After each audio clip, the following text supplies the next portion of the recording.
Encre et préjugés, le tatouage en France. Salut à toutes et à tous, salut Ingrid. Salut Hugo, tu vas bien ? Ouais, ça va. Et bonne année vu que c'est notre premier épisode en duo.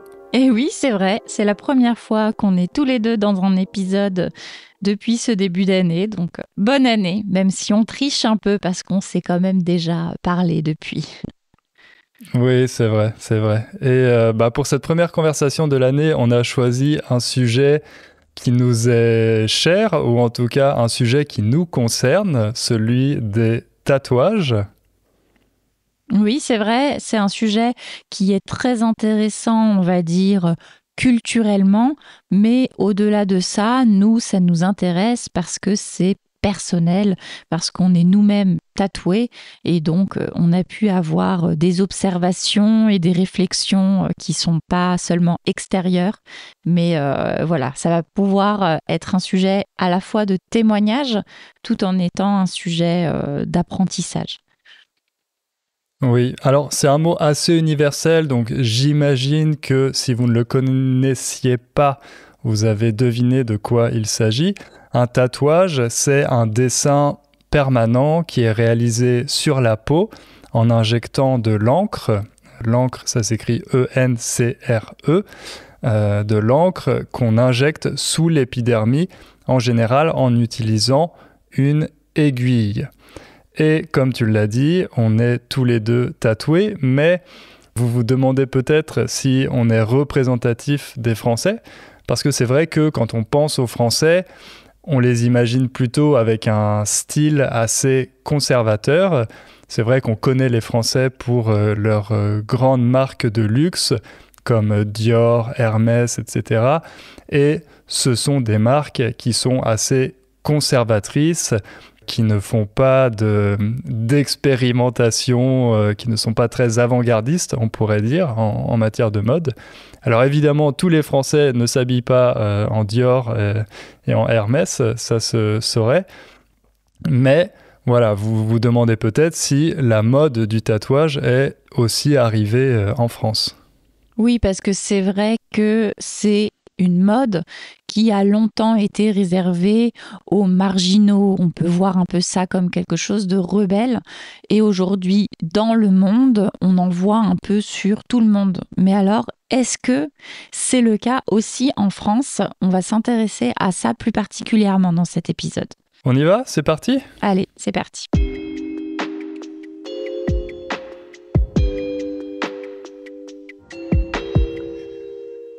Alors, pour commencer, on va faire un petit historique des tatouages. On va s'intéresser à l'histoire du tatouage. Bon, on ne va pas trop entrer dans les détails parce que c'est une histoire très riche. En fait, ça fait très longtemps que cette pratique existe et on en retrouve dans de nombreuses cultures, quasiment sur la planète entière. Et c'est vrai qu'au cours de l'histoire, les peuples se sont tatoués pour différentes raisons. Des raisons qui pouvaient être esthétiques ou alors qui étaient liées à des rituels, des choses plutôt thérapeutiques. On pouvait aussi utiliser le tatouage pour essayer de se soigner. En tout cas, c'est ce que certaines cultures pensaient. Mais d'un autre côté, le tatouage était aussi parfois utilisé comme une sorte de marquage social avec des objectifs plutôt punitifs pour marginaliser certaines personnes et pour montrer qu'elles étaient différentes des autres. Oui, ça pouvait aussi montrer la classe sociale, par exemple, ou même dans un but spirituel. Certaines personnes qui avaient un rang dans la religion pouvaient avoir des tatouages. Donc voilà, c'était plein de raisons différentes et il y en avait vraiment partout dans le monde.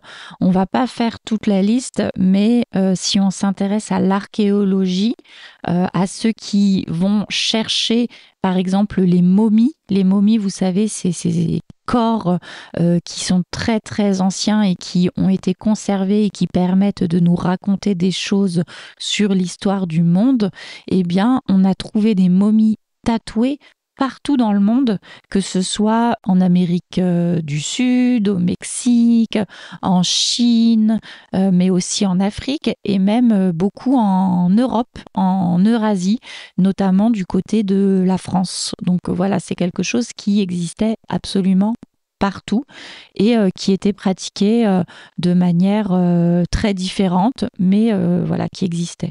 Mais en Europe, le tatouage est progressivement devenu quelque chose de tabou, notamment au 8e siècle. C'est une époque à laquelle le tatouage a presque complètement disparu parce qu'il a été interdit par le pape Adrien Ier. À partir de ce moment-là, les tatouages ont été considérés comme des marques païennes. En Europe, en tout cas. C'est vrai que dans le monde, il y a plein de cultures qui ont continué et sans interruption, qui ont pratiqué le tatouage pour plein de raisons différentes. Mais en Europe, il y a eu un arrêt assez brutal avec la chrétienté et au-delà de brutal, assez vraiment complet parce que c'était complètement interdit et notamment en France, dans la zone qui correspond à la France actuelle. Le royaume de France. Voilà, Charlemagne, un roi historique de notre région, a marqué l'interdiction du tatouage dans la loi civile en s'inspirant justement des préconisations de l'Église catholique. Donc c'était vraiment illégal d'être tatoué.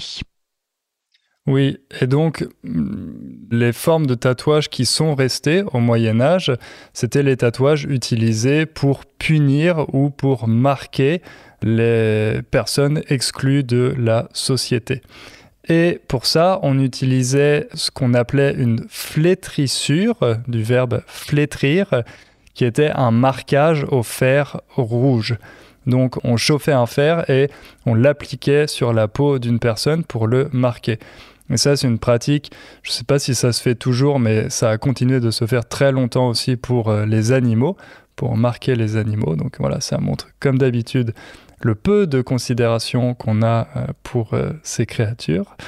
Bref, et ces marquages, ils étaient souvent pratiqués en place publique. Donc voilà, le tatouage, c'était vraiment utilisé pour distinguer les condamnés, les prostituées, les esclaves, etc.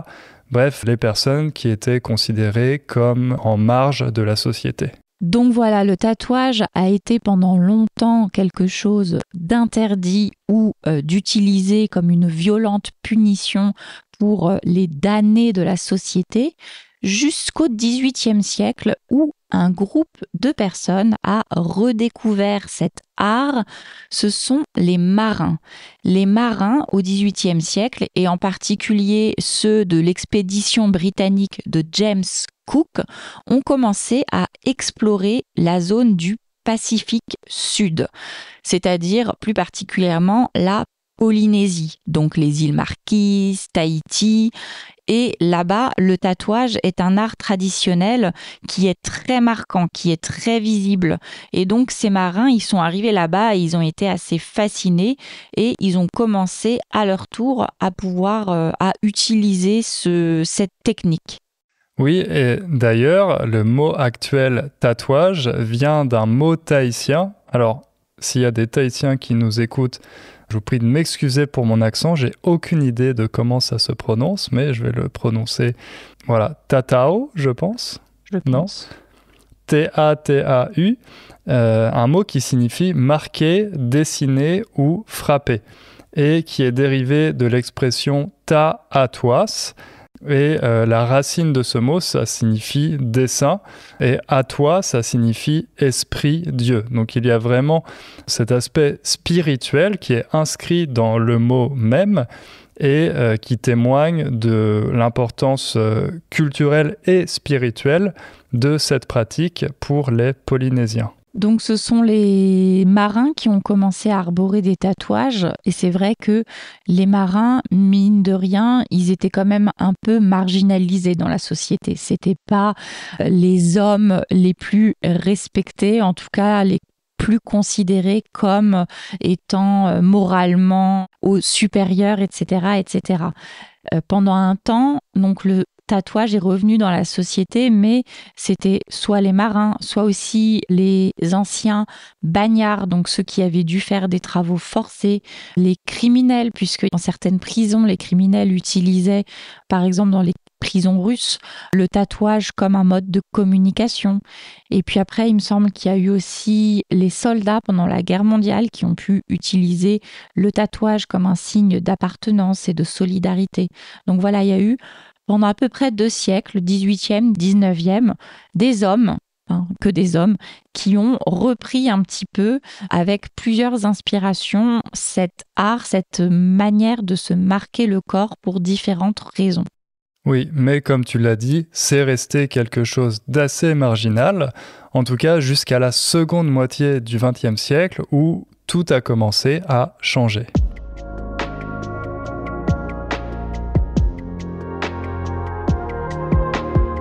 Et alors, on arrive dans les années 70. Et là, dans les années 70, il commence à y avoir un tournant. On a notamment un homme qui va faire beaucoup la différence en France. Cet homme, c'est Bruno Cuccicoli. Alors, je dis peut-être mal son nom, mais peu importe, puisque, a priori, à cette époque, tout le monde disait mal son nom, donc il préférait se faire appeler soit Monsieur Bruno, soit Bruno de Pigalle.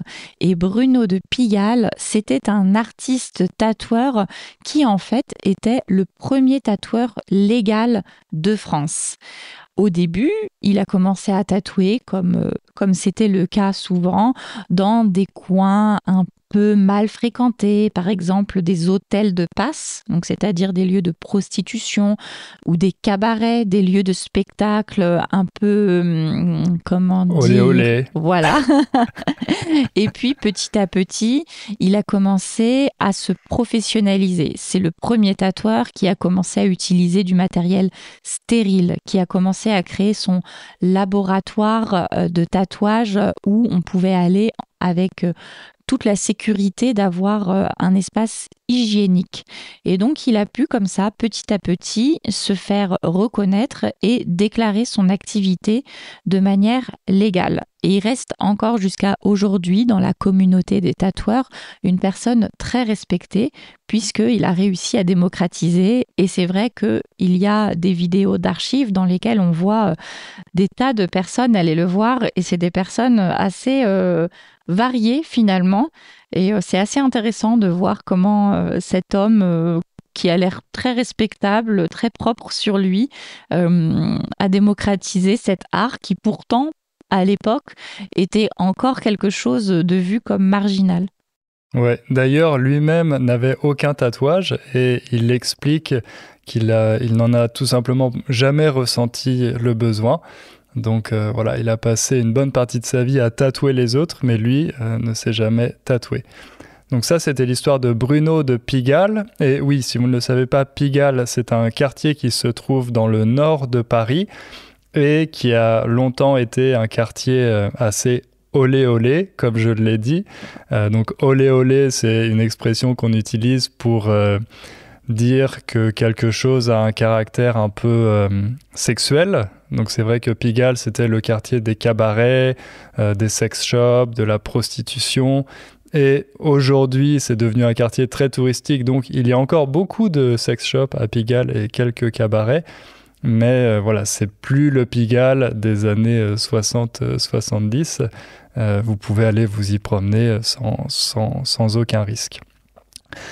Donc Bruno a été le premier tatoueur officiel en France à avoir son studio et à en faire une activité légale.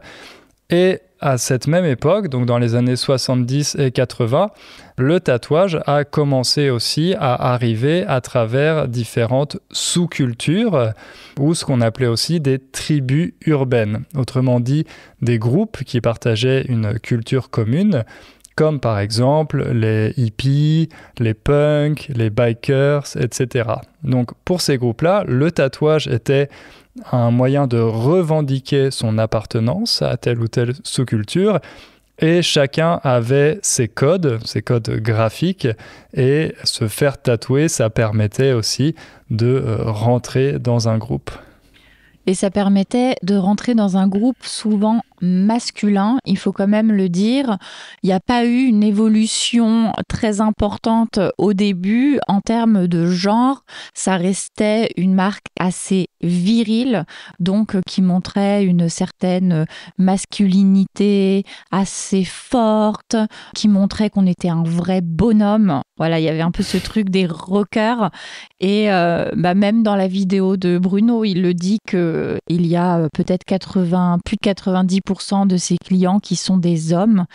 Et ça a commencé à changer plus récemment, avec plutôt à partir des années 90 seulement les médias type télé, MTV, les stars de la chanson pop, etc., qui ont commencé à pouvoir donner d'autres exemples et donc où les femmes aussi ont pu commencer à aussi s'intéresser à ça.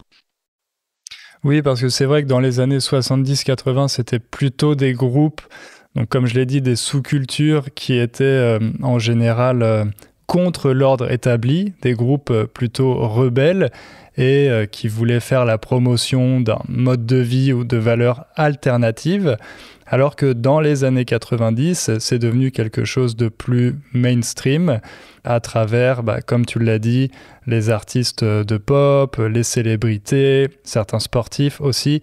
Donc le tatouage a commencé à perdre son côté rebelle pour devenir quelque chose finalement d'assez commun. Et ce qui fait qu'on a commencé à avoir des dessins différents. À l'époque où c'était rebelle, on voyait des têtes de mort, on voyait des choses un peu qui font peur, alors que ensuite il y a eu d'autres modes. Dans les années 90, c'était beaucoup, par exemple, les tatouages tribaux, les tatouages d'inspiration polynésienne, japonaise, beaucoup de signes chinois aussi. Et il y avait un peu des catégories comme ça, des tatouages tout près, et les gens se faisaient un peu les mêmes. Tu te rappelles, il y avait beaucoup de personnes qui avaient des tatouages tribaux, donc des signes Oui. tribaux dans le dos. Ouais, on voyait, nous, quand on était enfants, alors on était enfants, on ne pouvait pas imaginer en faire, donc on n'a pu que l'observer. Mais voilà, on voyait des personnes se pencher ou à la plage, et c'était le bas du dos, signe tribal, c'était un grand classique. Et heureusement, en tout cas, moi je suis content de ne pas avoir pu en faire à l'époque parce que si j'avais eu l'âge, je pense que je me serais fait un tatouage tribal. Et c'est vrai que ça a été vraiment une mode pendant quelques années et je pense qu'il y a pas mal de personnes qui le regrettent maintenant parce que ce tatouage c'est très marqué d'une certaine époque. Et c'est pas forcément les tatouages les plus créatifs ou les plus jolis parce que ensuite, avec l'essor du tatouage, le fait de se faire tatouer, ça ne suffisait plus à se différencier. Donc, on a commencé à accorder de plus en plus d'importance à la personnalisation du tatouage. Au lieu de se faire un tatouage qui avait été imaginé par le tatoueur, les gens ont commencé à vouloir apporter leur propre dessin ou à se faire des tatouages sur mesure, des tatouages qui pourraient refléter leur personnalité. Et donc ça, c'est quelque chose aussi qui différenciait le tatouage à cette époque des tatouages tout faits que les gens se faisaient dans les années 70-80. Et puis, ça a été permis aussi par l'essor des studios et des conventions dédiées au tatouage qui ont fait qu'il y a eu de plus en plus d'artistes tatoueurs. Et en fait, il faut faire la différence entre des tatoueurs qui se contentent de reproduire des dessins parce qu'ils savent manier l'aiguille à tatouer et les vrais artistes qui, en fait, ont choisi le tatouage, le dessin sur la peau, comme un vecteur pour partager leur art. Donc, petit à petit, on a eu de plus en plus accès à ces artistes et donc la possibilité de dire plus que je veux ce dessin classique que j'ai déjà vu ailleurs, je veux que cet artiste qui a une très belle plume et qui a certaines valeurs, etc., tatoue quelque chose. Et donc, ça donne lieu à des vraies conversations entre personnes qui veulent se faire tatouer et artiste. Et donc, c'est ce qu'on retrouve, par exemple, dans les conventions pour le tatouage. On peut aller de stand à stand, parler avec les artistes, voir quelles sont leurs philosophies et donc choisir aussi en fonction de ça. Oui, et comme tu l'as dit, il y a eu un vrai essor, autrement dit une forte augmentation, un fort développement des conventions et aussi des salons de tatouage. On estime que dans les années 80 en France, il existait une vingtaine de salons de tatouage et aujourd'hui, il y en a plus de 4000. Et moi, je l'ai vu aussi à Châteauroux, dans ma ville natale, parce que quand j'étais adolescent, j'ai le souvenir qu'il existait un studio de tatouage qui faisait aussi des piercings, et d'ailleurs des piercings, mais en français on dit des piercings. C'est vrai que c'était plus ça. Moi, je me souviens quand j'étais au lycée, c'était plus les piercings qui étaient à la mode que les tatouages. Et maintenant, aujourd'hui, là, j'ai regardé sur Google Maps et il y a 6 studios de tatouage à Châteauroux, donc pour une ville de 40 000 habitants. Et ça montre bien que c'est devenu quelque chose de très accessible. Il n'y a plus besoin d'aller à Paris ou dans une très grande ville pour se faire tatouer. Maintenant, quasiment toutes les villes de taille moyenne, même les petites villes, ont au moins un studio de tatouage. Et donc forcément, puisque c'est banal, puisqu'il y en a partout, ça devient de plus en plus acceptable socialement. En tout cas, dans certains milieux, c'est sûr que c'est complètement normal. Par exemple, la classe ouvrière a tendance à avoir plus de tatouages et même dans les milieux où il y a un peu moins de personnes, c'est quand même pas vu comme une marque extrême, rebelle. Personne ne va dire « Oh là là, tu t'es fait un tatouage, mais mon Dieu, je n'ai jamais vu ça avant » puisque on en voit partout et même les personnes qui peuvent ne pas aimer ça, elles croisent forcément des studios, elles croisent forcément des personnes tatouées et voilà, donc même quelqu'un à Châteauroux qui ne veut pas beaucoup s'ouvrir au monde est obligé de voir des tatouages. C'est vrai. Et avant, l'exemple de ça, c'est qu'avant, à la plage, je me souviens quand j'étais petit, on remarquait les personnes qui étaient tatouées. On disait « Ah, regarde, il ou elle a un tatouage ». Et maintenant, on remarque peut-être plus les personnes qui n'en ont pas, parce que c'est de moins en moins courant de voir des personnes sans tatouage. Alors maintenant, on va voir, dans une dernière partie, quelle est la part des Français qui sont tatoués et qui sont les Français qui se font tatouer, et surtout, pourquoi ?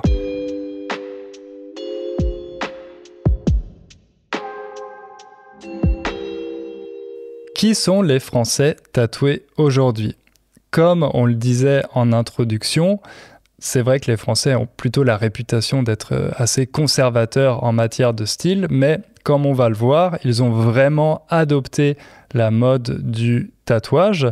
Par exemple, on a trouvé une étude qui date de 2018 et qui a été menée dans 17 pays différents, où on a demandé aux gens s'ils étaient tatoués ou pas.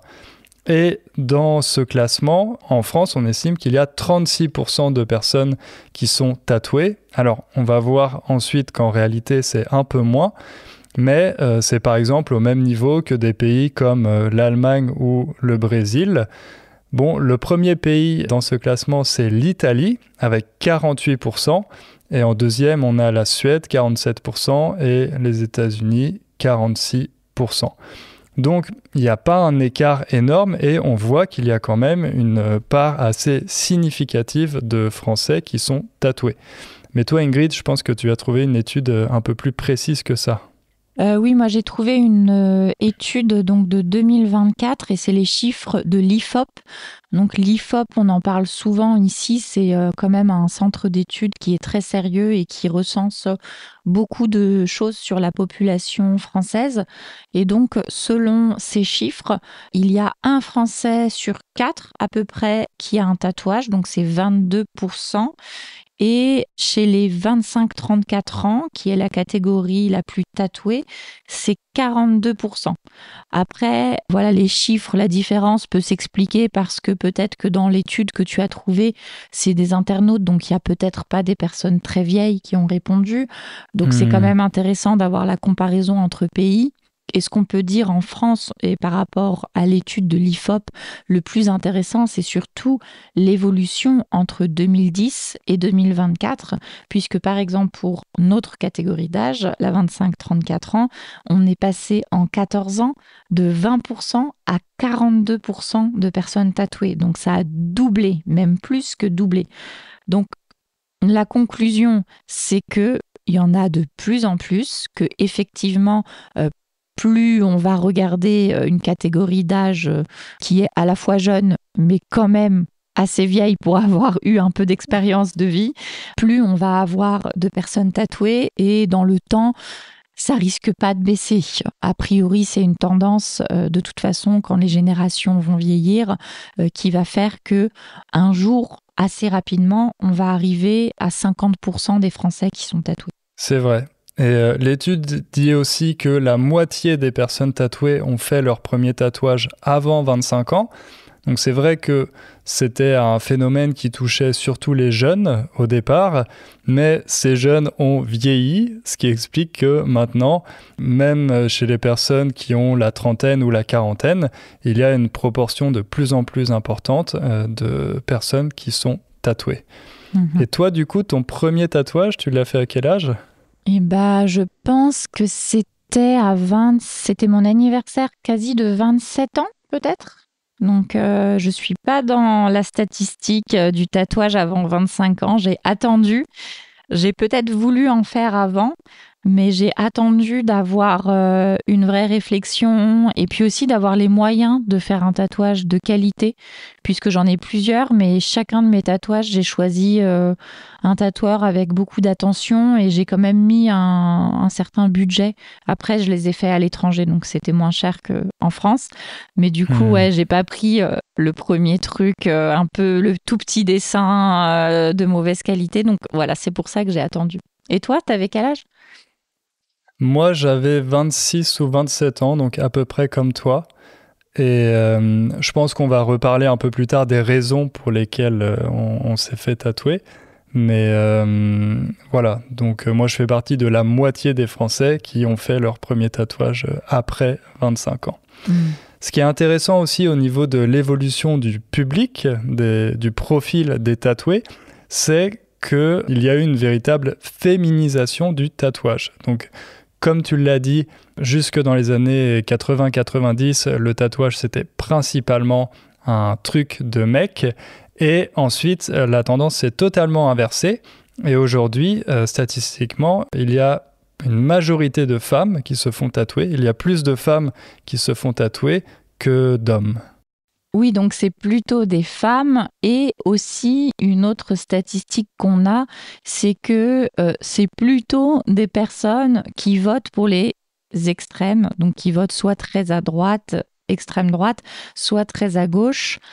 Après, c'est vrai que déjà c'est assez léger la différence, mais que surtout c'est parce que les personnes qui vont voter au centre, Macron, c'est plutôt des CSP+, donc des personnes plus riches qui viennent de familles un peu plus classiques. Et donc, en fait, forcément, c'est des personnes aussi qui vont être un peu plus conservatrices et moins sauter le pas de se faire un tatouage. Ouais, sauter le pas, une expression intéressante, ça veut dire passer à l'action ou alors voilà, une chose qu'on avait peur de faire ou qu'on n'était pas sûr et on décide de franchir ce pas, de sauter le pas. Ici, c'est pas PAS, ce n'est pas la négation, mais c'est le pas, le fait de step en anglais. Donc voilà, sauter le pas. Et c'est vrai, comme tu l'as expliqué, en fait, le tatouage, donc, c'est une pratique qui touche l'ensemble de la société. Monsieur et madame tout le monde, comme on pourrait dire. Donc, quand on dit monsieur et madame tout le monde, ça veut dire n'importe qui. Ça concerne tous les milieux sociaux, mais beaucoup moins les CSP+. Donc quand on parle des CSP+, ce sont les personnes qui ont une très bonne situation économique, qui sont plutôt dans des métiers de cadre, donc de manager, de chef d'entreprise, etc. C'est vrai que dans cette catégorie de la population, les gens se font un peu moins tatouer.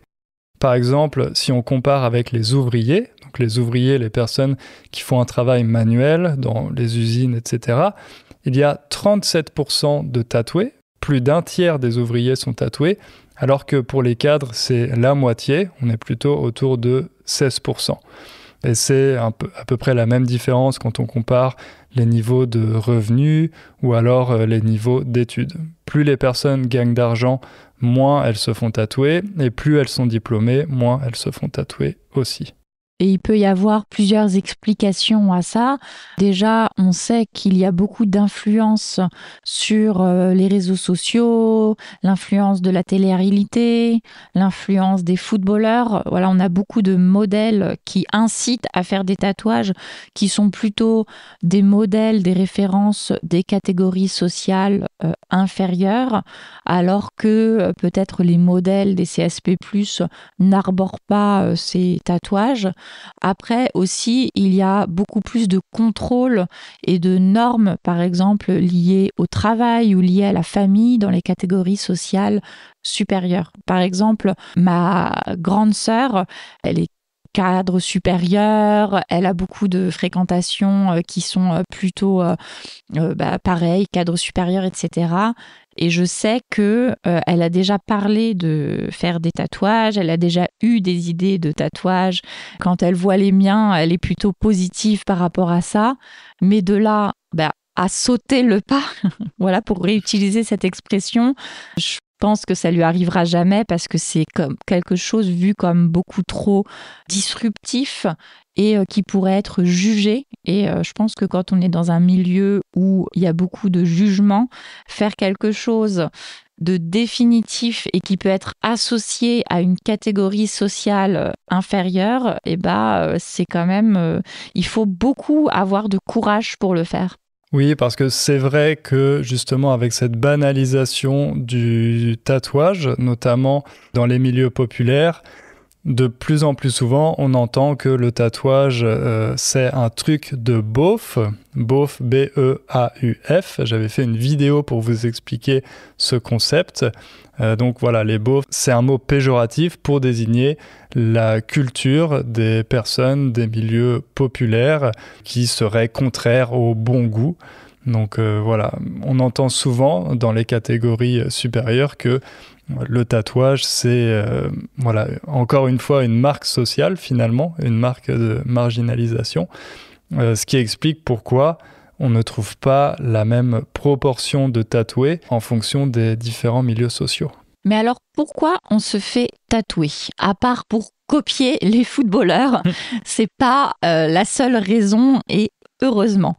Il peut y avoir plein de raisons. Ça peut être pour se souvenir d'un événement important, ça peut être pour rendre hommage à une personne, à un animal de compagnie, ça peut aussi être pour faire marquer son appartenance à un groupe, se différencier au contraire, exprimer sa personnalité. Et ça peut aussi avoir tout simplement un côté purement esthétique pour décorer, mettre en valeur une partie de son corps. Oui, et ce qui est intéressant aussi, c'est que pour certaines personnes, c'est une forme de rite personnel. Encore une fois, comme tu l'as dit, pour marquer un événement, une période importante de sa vie. Par exemple, il y a beaucoup de jeunes qui attendent d'avoir 18 ans avec impatience pour pouvoir se faire tatouer sans avoir besoin de l'accord de leurs parents. C'est un rite pour eux de passage à l'âge adulte. Et il y a même des personnes pour lesquelles le tatouage a une dimension spirituelle. Et ça, c'est assez intéressant parce que certains sociologues pensent que l'essor du tatouage va de pair avec le recul de l'influence de la religion catholique. Parce que comme tu l'as expliqué, le tatouage était très condamné dans la religion catholique et même dans les différentes religions chrétiennes. Donc, moins ces religions sont influentes, plus les gens peuvent avoir envie de se faire tatouer. Mais pour eux, ça a une dimension spirituelle, voire quasiment sacrée, de se faire tatouer. Et d'ailleurs, on peut voir qu'il y a beaucoup de tatouages qui ont des motifs religieux, des scènes de la Bible, des scènes spirituelles. D'ailleurs, il y a une tatoueuse que j'aime beaucoup, je ne sais pas si tu la connais, qui s'appelle Maude Dardot. Et elle est très très populaire. Elle fait que de grosses pièces. Donc quand on dit une pièce, c'est aussi pour parler d'un tatouage, qui prennent par exemple l'ensemble du corps ou alors tout le dos. Et elle, ces tatouages s'inspirent beaucoup d'un illustrateur français du 19e siècle, Gustave Doré, qui a d'ailleurs inspiré pas mal de tatoueurs parce qu'il avait toute une symbolique dans ses illustrations qui était assez gothique. Il a illustré notamment plusieurs romans de cette époque. Et voilà, c'est un illustrateur qui est très populaire parmi les tatoueurs. Et enfin, les raisons peuvent être, entre guillemets, médicales ou ça peut être une question de retrouver confiance en soi après certains événements de la vie. Notamment, il y a beaucoup cette pratique pour les femmes qui ont eu un cancer du sein. Quand on a eu un cancer du sein, parfois, on doit faire une opération qui fait qu'après, il faut avoir une reconstruction. Et donc, il y a tout un art autour de la reconstruction, soit de reproduction du sein et du mamelon avec un tatouage, soit carrément de tout un dessin sur le torse. Il y a beaucoup ça de mettre des fleurs qui représentent un peu la renaissance après cette opération. Et donc voilà, il y a certaines tatoueuses qui sont notamment spécialisées sur ça et qui font pratiquement que ça. Et donc là, c'est un acte qui est assez beau et fort.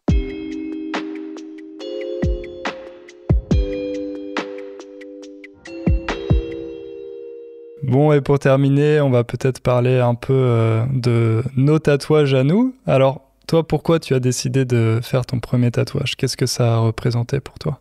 Moi, en général, c'est pour tous mes tatouages, il y a deux choses.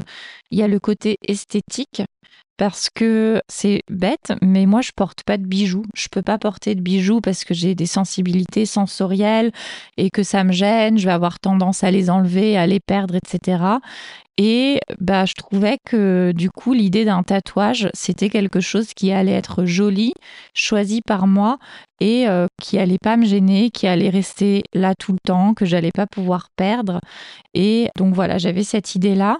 Et après, à chaque fois, j'ai choisi quelque chose qui me rappelait un moment de ma vie important ou un endroit que j'aime beaucoup. Donc voilà, j'ai mon premier tatouage, il était lié au Pérou et à certains moments que j'avais partagés au Pérou, notamment avec mes parents. Et voilà, c'est un condor que j'ai. Donc ça, c'était pour le premier. Et toi ? Moi, c'est un peu pareil. C'est beaucoup la dimension esthétique qui m'a attiré au départ. J'ai commencé à y penser quand je devais avoir 20 ans. Et puis, j'avais pas spécialement d'idée par rapport au motif. Et aussi à cette époque, donc c'était quand je vivais à Paris, je voyais encore assez rarement des tatouages ou des salons de tatouage. Et puis quand j'ai déménagé en Pologne à 25-26 ans, c'était en été, je me souviens, et j'avais l'impression que tout le monde était tatoué. Donc je voyais beaucoup de tatouages dans les rues de Varsovie. Et je me suis dit, voilà, l'idée a commencé à revenir. Et puis après, quand j'ai rencontré Véronica, elle aussi, elle avait 2 tatouages. Donc bon, je me suis dit, ce serait sympa aussi d'en avoir un. Donc moi, j'ai pris des inspirations d'un artiste que j'aimais bien et j'ai trouvé ensuite un tatoueur dont j'aimais le style et je lui ai demandé d'adapter ça. Mais moi, ça représente rien de particulier, c'est assez abstrait, c'est vraiment purement pour le côté esthétique. Et voilà, parce que j'aime bien aussi la façon dont ça met en valeur les parties du corps. Et aussi parce que je me suis longtemps demandé, comme beaucoup de personnes, je pense, ce que ça fait de se faire tatouer. Donc c'est vrai qu'il y a beaucoup de personnes qui ont peur que ça leur fasse mal. Et moi, c'était aussi pour ça, c'était aussi pour l'expérience. Je voulais savoir, voilà, qu'est-ce que ça fait de se faire tatouer. D'accord, et alors, ça t'a fait mal ? Ça fait un peu mal parce que en tout, je pense que il y a eu 2 séances et en tout, ça a dû durer une 12aine d'heures, quelque chose comme ça. Donc, au début, ça va et puis après, plus la séance avance, plus la peau est sensible et bon, ça commence à piquer un peu. Et à vrai dire, maintenant, je sais pas si je le referais. D'ailleurs, c'est un débat qui existe souvent, mais on dit que soit on devient totalement accro au tatouage quand on s'en fait un, soit il y a des personnes qui s'en font un seul et plus jamais. Donc moi, je suis plutôt dans cette deuxième catégorie. Je suis quasiment sûr que je me referai jamais tatouer. Je vais pas dire que je le regrette, mais voilà, aujourd'hui j'ai l'impression de quasiment plus le voir parce que je m'y suis tellement habitué que je le remarque plus. Mais moi, ça m'a enseigné une leçon, ce tatouage, parce que c'est vrai qu'on dit, il y a une peur par rapport à ça de dire ça reste pour toute la vie, il faut faire très attention, etc.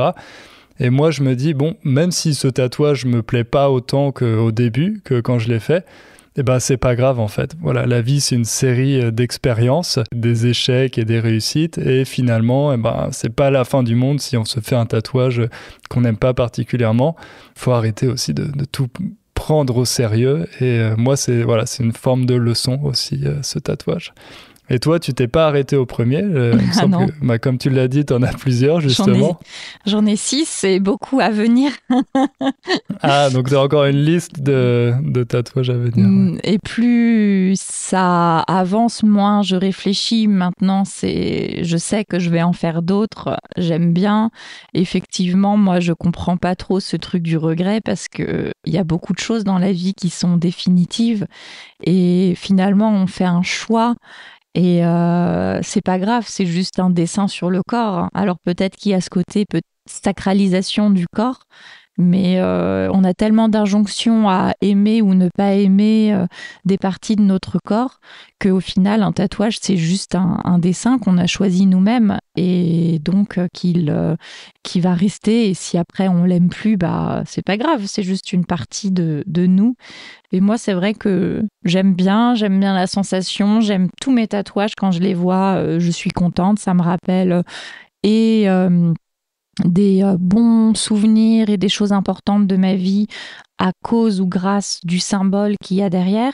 Mais ça me rappelle aussi des lieux et des moments où je les ai faits, puisque je les ai tous faits un peu partout dans le monde. Et donc, voilà, j'aime bien et je sais que je vais continuer. Il y a certaines parties où, par exemple, j'ai des tatouages et je sais que je veux compléter avec d'autres choses. Donc, voilà. Mais je le prends pas au sérieux plus que ça. Et juste, ce que je trouve qui est important, c'est de faire quelque chose qu'on trouve joli sur le moment. Après, voilà, je pense que ceux qui regrettent, c'est aussi ceux, par exemple, qui font quelque chose pour suivre une mode, mais sans que ce soit vraiment un choix personnel, ou ceux qui, par exemple, se font tatouer des prénoms. Je crois que dans les plus grosses causes de regrets, peut-être 50% des regrets, c'est ceux risqué. Qui se sont... Voilà, là, c'est risqué, et donc il faut quand même faire quelque chose d'assez abstrait pour pas avoir à lire littéralement un prénom tous les jours. Ouais, voilà. Pour pouvoir post-rationaliser, ou sinon on est condamné à seulement fréquenter une personne qui a toujours le même prénom, donc ça limite un peu les possibilités. Ok, bon, peut-être une question pour terminer cet épisode à laquelle on n'a pas la réponse, mais moi je me demande si cette pratique du tatouage, c'est une mode qui va passer aussi. Parce qu'on a vu qu'il y a différents styles, différents courants de tatouage, mais la pratique du tatouage en tant que tel, est-ce que c'est quelque chose qui va s'arrêter dans quelques années et quasiment plus personne va se faire tatouer? Ou est-ce qu'au contraire, ça va continuer à se démocratiser et on peut imaginer que dans 50 ans, absolument tout le monde aura un tatouage? Je ne sais pas, on verra. Qu'est-ce que tu en penses? Est-ce que tu as un pronostic? Moi, je pense que ça va continuer à se démocratiser. Peut-être ça va se freiner un peu, mais il y aura toujours des personnes qui vont se faire tatouer et puisque c'est pas tabou, il n'y a pas de raison que ça s'arrête complètement. D'accord. Eh ben, on vous invite aussi à partager votre pronostic, votre prédiction dans les commentaires de cet épisode. On espère que ça vous a plu et on se retrouve dans 2 semaines. Dans 2 semaines, salut!